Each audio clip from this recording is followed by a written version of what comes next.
Hello, dear student. Hello, dear student. Good morning, everyone.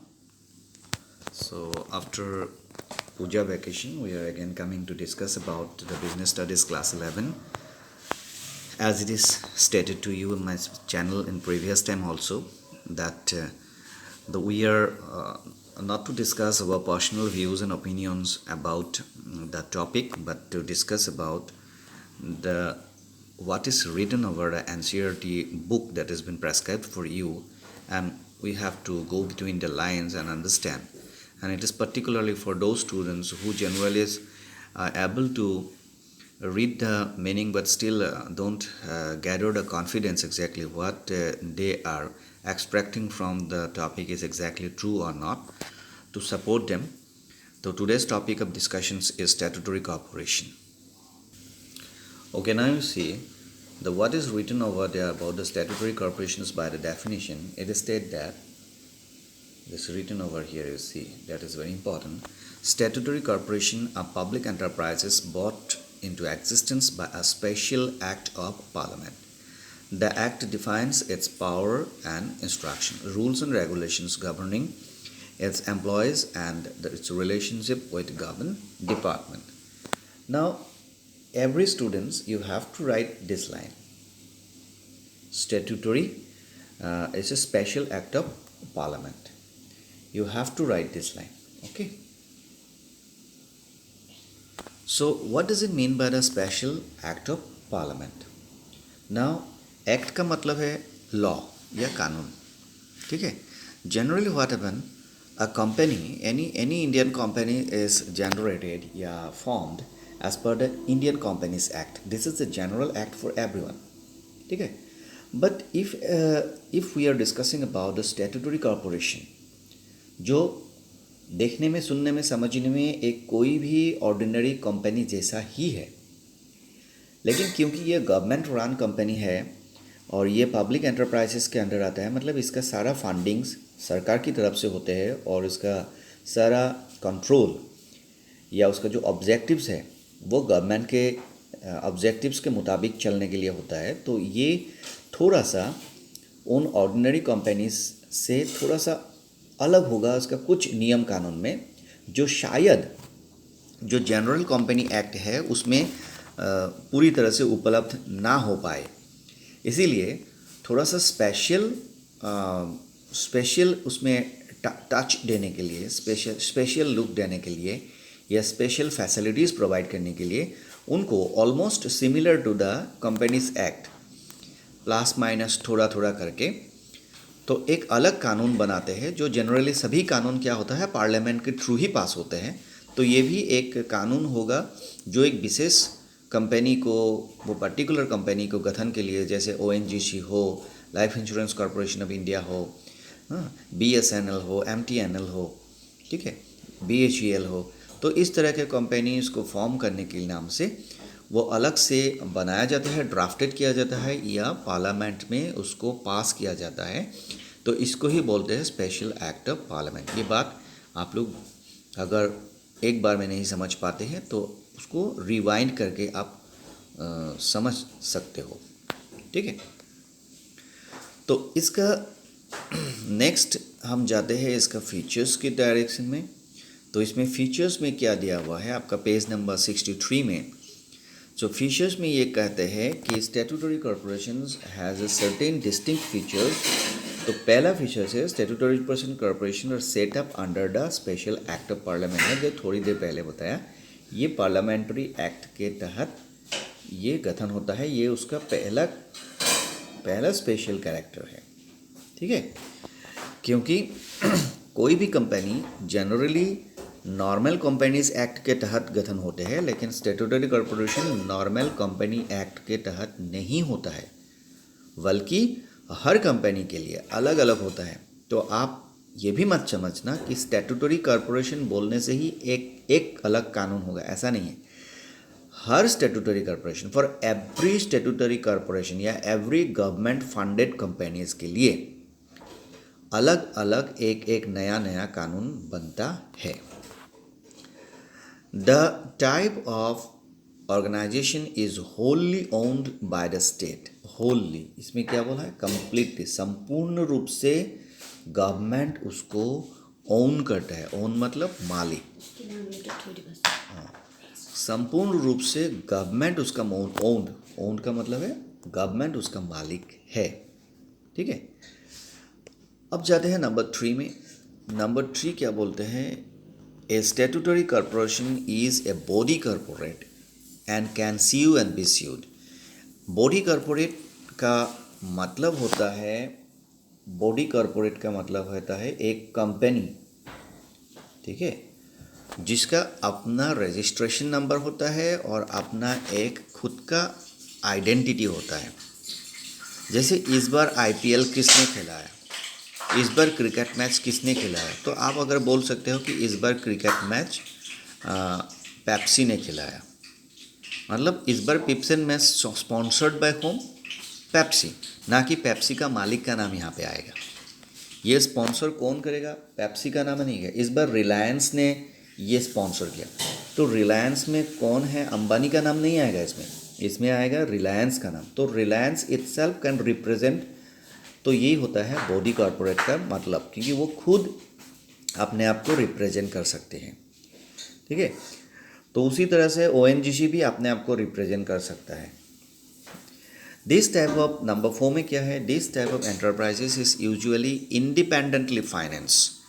It's obtain funds by borrowing from the government. इसमें जो होता है finance दो type का होता है, एक इंडिपेंडेंटली फाइनेंस होता है और दूसरा finance by the government budget. ठीक है, तो गवर्नमेंट बजट क्या होता है? वो सरकार ने उसको दे देते हैं पूरा पैसा, उसको ऑर्गेनाइजेशन को। जैसे डिपार्टमेंटल अंडरटेकिंग खुद से कोई सोचता ही नहीं कि हमें पैसा कहाँ से मिलेगा, वो सिर्फ सरकार को बोल देते हैं हमें पैसा चाहिए। ठीक है, आप और आपका पिताजी का बारे में जो अगर कन्फ्यूजन बने हैं तो क्या है? आप you are not independently financed. आपका जो भी ज़रूरत पड़ता है आप पापा से मांग लेते हैं। ठीक है, आपका जो भी खरीदना बेचना है, कुछ भी करना है, तो you go and ask the money from your father. That means the departmental undertaking go and ask the money from their father. That means the bank, the government. Government अपना पॉकेट से उनको पैसा देगा थ्रू द बजट। लेकिन statutory corporation वो क्या होता है? इंडिपेंडेंटली फाइनेंस, मतलब वो लोग बजट से पैसा नहीं मिलेगा। ठीक है, they will not get the money from the budget. जैसे आपका पिताजी को कोई पैसा, उसका पिताजी तो है नहीं जो आपको उसको पैसा दे, आपका ही पिताजी है तो आपको पैसा देगा, तो आपका पिताजी हो गया आपके लिए गवर्नमेंट बजट। लेकिन आपका पिताजी को जो पैसा चाहिए वो आपको खुद के कमाई से करना पड़ेगा, या तो वो नौकरी करेगा या तो बिजनेस करेगा, कुछ भी करेगा, तो वो हो जाता है बॉडी कॉर्पोरेट जैसा कहानी। तो बॉडी कॉर्पोरेट अपना अपना स्ट्रैटेजी यूज़ करके अपना पैसा कलेक्शन करेगा, शेयर मार्केट से कलेक्ट करेगा, बैंक से फाइनेंस लेगा, या गवर्नमेंट से पैसा मांगेगा उधार की तरफ से। But that is a different meaning from the budget fund. ये है independently funded. A statutory corporation is not subject to the same accounting and auditing procedures for the departmental undertaking. अब याद होगा कि डिपार्टमेंटल अंडरटेकिंग के बारे में जब हम लोग डिस्कस करते हैं, उनका जो ऑडिटिंग होगा वो कहाँ से होगा? वो होगा ऑडिटर जनरल ऑफ इंडिया की अंदर। वो भी एक सरकार का ही डिपार्टमेंट है जो क्या हुआ ऑडिट चेक करता है या उसका अकाउंट्स को सही गलत आइडेंटिफाई करते हैं। लेकिन स्टैट्यूटरी कॉर्पोरेशन के लिए ऑडिटर जनरल से परमिशन लेने का ज़रूरत नहीं है। वो अपना जनरल फाइनेंस जैसे चार्टर्ड अकाउंटेंसी करवा सकते हैं, वो जो भी है वो इस तरह से वो वेरीफाई कर सकते हैं। ठीक है, the employees of the enterprises is not an government employ और सिविल सर्वेंट। क्योंकि डिपार्टमेंटल अंडरटेकिंग में अगर जो भी काम करते थे, थोड़ा देर लास्ट में वीडियो में हमने डिपार्टमेंटल अंडरटेकिंग के बारे में डिटेल में पढ़ा था, तो वहाँ पे हम बोले थे कि डिपार्टमेंटल अंडरटेकिंग में जो लोग काम करते हैं उसको हम क्या बोलते हैं? दे आर गवर्नमेंट एम्प्लॉयज़ बोलते हैं, भारत सरकार के आदमी बोलते हैं। लेकिन स्टैट्यूटरी कॉर्पोरेशन में काम करने वाले को गवर्नमेंट ऑफ इंडिया एम्प्लॉय या गवर्नमेंट ऑफ इंडिया सर्वेंट नहीं बोलते हैं, या उसको गवर्नमेंट ऑफ इंडिया सर्विस भी या यूनियन सर्विस भी नहीं बोलते। नेक्स्ट इसमें आता है इसका मैरिज। इसका प्लस पॉइंट क्या है? They enjoy independence in their functioning. इसमें क्या होता है, क्या टाइप का इंडिपेंडेंस वो लोग देखते हैं? अपना फ्लैक्सिबिलिटी, जो भी डिसीजन है वो पूछने के, अभी वो जो डिसीजन है वो उसको चेंज करना है। If they wanted to change the decision, if they wanted to take the new decision and drop the old decision, they don't have to wait for the ministerial sanction. They don't have to wait for the parliamentary sessions to run and then to take the decision. Then number 2, since the fund of these organizations do not come from the central budget, the government generally do not interfere in their financial matter. क्योंकि मैंने पहले ही बताया था कि departmental undertaking में funds is coming from the government budget and that is why the government have a complete control to over how to utilize the fund. But here the statutory corporation is independently financed because they are not financed from the government budget or they are not financed from the ministry. So that is why they have no obligation to ask the ministry how to utilize the fund because they have personally generated their fund. उन लोग खुद से अपना पैसा generate कर रहे हैं तो खुद ही खर्चा करेगा, उसमें किसी मिनिस्ट्री को पूछने के लिए कोई गुंजाइश है ही नहीं. Since they are autonomous organization, they frame their own policies and procedures within the power assigned to them by the act. Autonomous तो स्वायत्त शासित, मतलब they have their own rules and regulations. जो general rules and regulation के बाहर अपना rule and regulation वो लोग बना के अपना कंपनी को चला सकते हैं, तो उसमें उन लोगों का एक लिबर्टी या परमिशन मिलता है. Statutory corporation is A valuable instrument for the economic development. ये एक मेरिट, कुछ लोगों के लिए एक मेरिट है, कुछ लोगों के लिए एक फीचर है.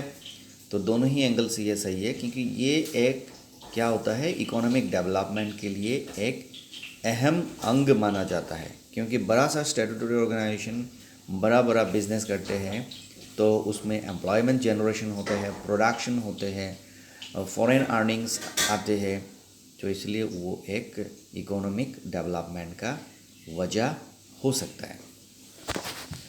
Then next we are discussing about the limitations. This type of organization is suffering from the several limitations which are as follows. First of all, number 1, in reality, a statutory corporation does not enjoy as much operational flexibility as stated above. पहले में हमको बोला था कि statutory organisation ministerial control से बाहर है तो उन लोगों को अपना फ्लैक्सिबिलिटी या फ्रीडम मिलता है. लेकिन बात तो है, मिलता तो है ही, मिलना तो चाहिए. फिर भी क्योंकि इसमें जो शेयर्स है, उन शेयर्स में क्या होता है, ज़्यादा से ज़्यादा शेयर्स कौन लेके रखता है? सरकार खुद. तो जब शेयर सरकार खुद लेकर रखता है तो शेयर होल्डर भी सरकार ही बन जाते हैं ना. तो ऐसे केसेस में सरकार का पास ही ज़्यादा राइट होता है कि डिसीजन या बोर्ड ऑफ डायरेक्टर्स में अपना डिसीजन को इन्फ्लुएंस कर पाए. तो अल्टीमेटली घुमा फिरा के बात यही हो गया कि आपको मैं सीधी तरह से नहीं बोल रहा हूँ कि आप मेरे कंट्रोल में रहो, लेकिन because of my voting power, मैं गवर्नमेंट हूँ, मैं आपको सीधी तरह से नहीं बोल रहा हूँ कि आप मेरे अंडर में काम करो या मेरे इंस्ट्रक्शन फॉलो करो, मैं सीधे तरह से नहीं बोल रहा हूँ as because I am your government. लेकिन क्योंकि मैंने आपका बहुत ज़्यादा शेयर खरीद के रखा है तो मैं आपका एक मेजर शेयर होल्डर हूँ, और एक मेजर शेयर होल्डर होने के नाते मैं आपको इन्फ्लुएंस कर सकता हूँ. तो मैं कौन हूँ? मैं तो गवर्नमेंट ही हूँ. तो घुमा फिरा के बात एक ही हो गया. फिर इसमें बोला कि नंबर 2 में government and political interference has always been there in a major decision where the huge funds are involve. जैसे ह्यूज फंड्स आर इन्वॉल्व, जैसे कि कुछ बड़ा सा कंसाइनमेंट करना है, बड़ा सा कॉन्ट्रैक्ट लेना है या देना है, ये सब होता है बड़ा डिसीजन. क्योंकि गवर्नमेंट रिलेट होता है तो गवर्नमेंट माने कौन है? पॉलिटिकल पार्टियाँ ही गवर्नमेंट चलाते हैं. तो पॉलिटिकल पार्टियों जो होता है, जो गवर्नमेंट चला रहा है, तो उन लोगों का यहाँ पे इन्फ्लुएंस देखने को मिलता है इन फाइनेंशियल डिसीजन में. हालांकि उन लोगों को देखना नहीं चाहिए, ये डीमेरिट्स है, क्योंकि ये होना नहीं चाहिए कि ये इन्फ्लुएंस नहीं होना चाहिए. ये लोग इंडिपेंडेंटली काम करेंगे तभी देश का तरक्की होगा, लेकिन होने के बावजूद भी इसको वो लोग कर देते हैं. यही तो गलतियाँ बोल रहा है. होना नहीं चाहिए थे, करना नहीं चाहिए था, फिर भी पार्टियां क्या करते हैं, पॉलिटिकल पार्टियां जो रूलिंग पार्टियां होते हैं वो उनको इन्फ्लुएंस दिखा ही देते हैं. Number 3, where there is a dealing with public,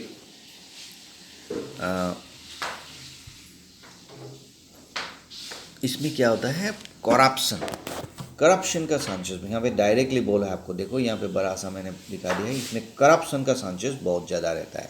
appointment के चक्कर में हो या किसी भी चक्कर में, आप लोग कभी कभी स्कैंडल्स वगैरह सुनते हैं ना कि इस कंपनी में अपॉइंटमेंट में ये गड़बड़ हो गया, तो इस टाइप का प्रॉब्लम्स करप्शन यहाँ पे देखने को मिल सकता है. ठीक है. और the government has a practice of appointing advisors to the corporate board. This curbs the freedom of the. इसमें क्या होता है, जो बोर्ड होता है, बोर्ड ऑफ डायरेक्टर्स, जो सभी डिसीजंस लेते हैं, हर कंपनी में होता है. अब सिर्फ it is not like that only statutory corporation has the board of directors.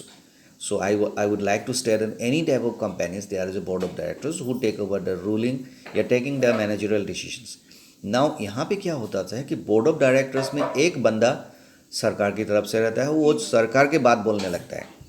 What the government is willing to tell that the board of directors members is appointing from the government side, government की तरफ से जो बंदा आते हैं वो सरकार की भाषा वहाँ पे बोलने लगते हैं, ठोपने लगते हैं.